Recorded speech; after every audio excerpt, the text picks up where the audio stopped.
The Arc de Triomphe would tower over Paris for another 50 years before succumbing to a spire that would seize the imagination of the world. In 1889, Paris would build itself one of the most memorable and daring monuments on Earth, the Eiffel Tower. Napoleon was not short. At 5 feet 6.5 inches, he was even slightly taller than the average Frenchman of the 19th century. In the years after Napoleon's defeat, France survived 3 bloody revolutions in its turbulent move away from kings and emperors toward democracy. The 1880s marked the zenith of the French Empire, a colonial superpower covering 1/3 of Africa, Indochina, and a wide swath of the Caribbean.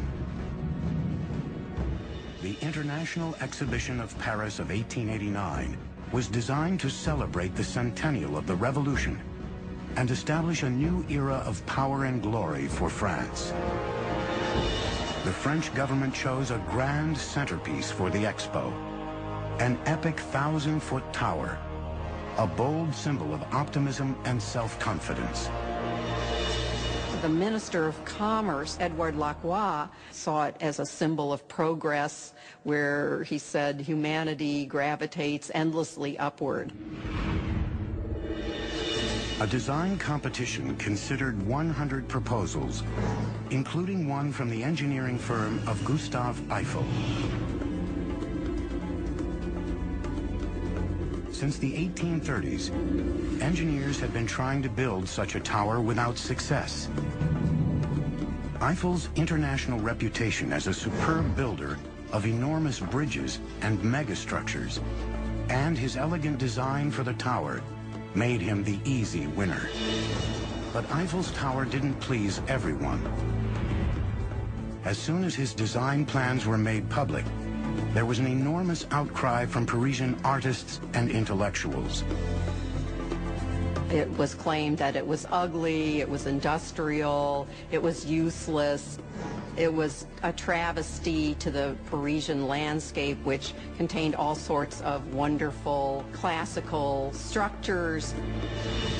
Today we take the Eiffel Tower for granted, but if you think about it in its time, this thing was pretty bizarre. Gustave Eiffel was about to transform the concept and appearance not only of a civil structure, but an entire city skyline. This thing was going to be the forerunner of the skyscraper, and a lot of folks in Paris didn't dig it. Just like 100 years later, they didn't particularly like the pyramid from IMP in front of the Louvre. But with the Eiffel Tower, it wasn't just the city do-gooders, but serious architects and writers voraciously lobbied against it. Guy de Maupassant supposedly said, "I'll eat there because it's the only place in Paris where I don't have to look at the thing." The tower would be 985 feet tall, the tallest man-made structure in the world.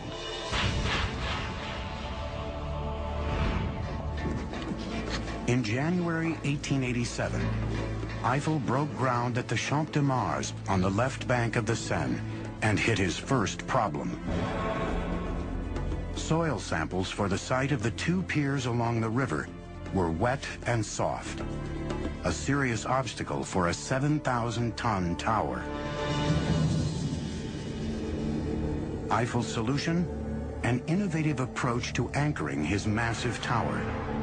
For the riverside foundations, he sunk airtight iron chambers, or caissons, so workers could excavate below the water level right down to a solid rock footing. The foundations were set on the diagonal, so the tower's 4 massive columns would exert their thrust at right angles to the foundation blocks. Eiffel displayed his genius for innovation in his design for the cylindrical shoes that hold the columns.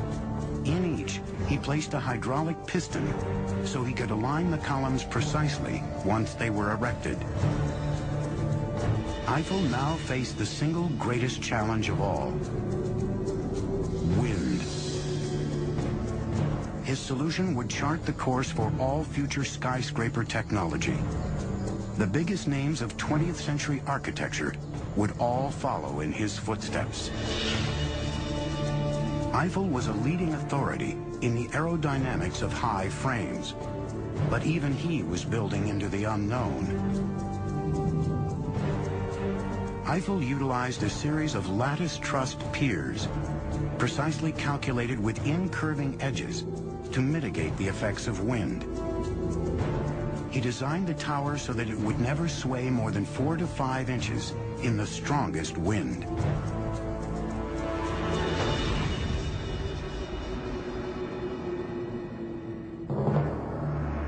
On July 1st, 1887, the tower began to rise. Huge pieces of the iron structure were hoisted into place by steam-powered cranes.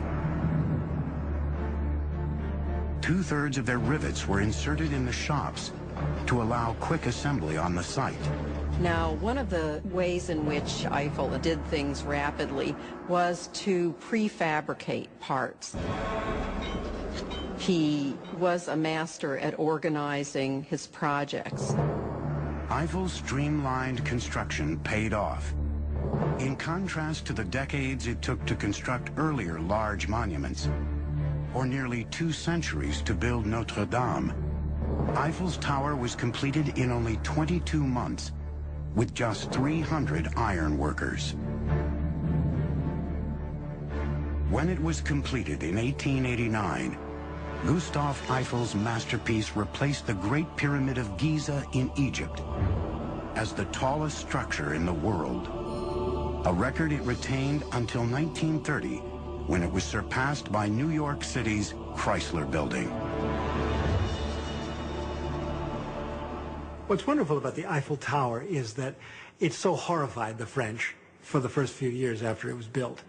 It reflected French technological modernity, architectural audacity that did not lay well with some of the traditional elites.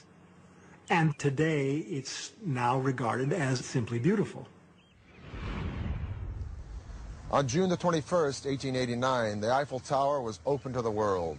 Gustave Eiffel conducted personally guided tours for many celebrities and royals, including Buffalo Bill, the Shah of Persia, the King of Siam, the Prince of Wales, even Thomas Edison.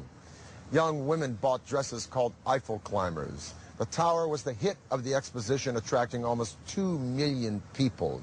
Gustave Eiffel had financed almost 80% of the tower in exchange for the proceeds from all the concessions. He got his money back within a year, and the tower eventually made him a very rich man. The Eiffel Tower symbolized an ideal Republican society, that is, the towers made up of many small pieces that interconnect and mutually support each other, all people from all walks of life mutually supporting each other in a democratic government, holding up the republic and moving it forward.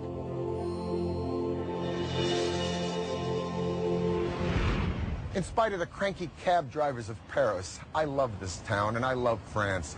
And then again, cab drivers are cranky anywhere. If I could go back in time, a few things at the top of my wish list would be to hang out for a weekend at Versailles with Louis XIV, or sip a coffee with one of my own personal heroes, Victor Hugo, or watch Cézanne paint or Rodin sculpt.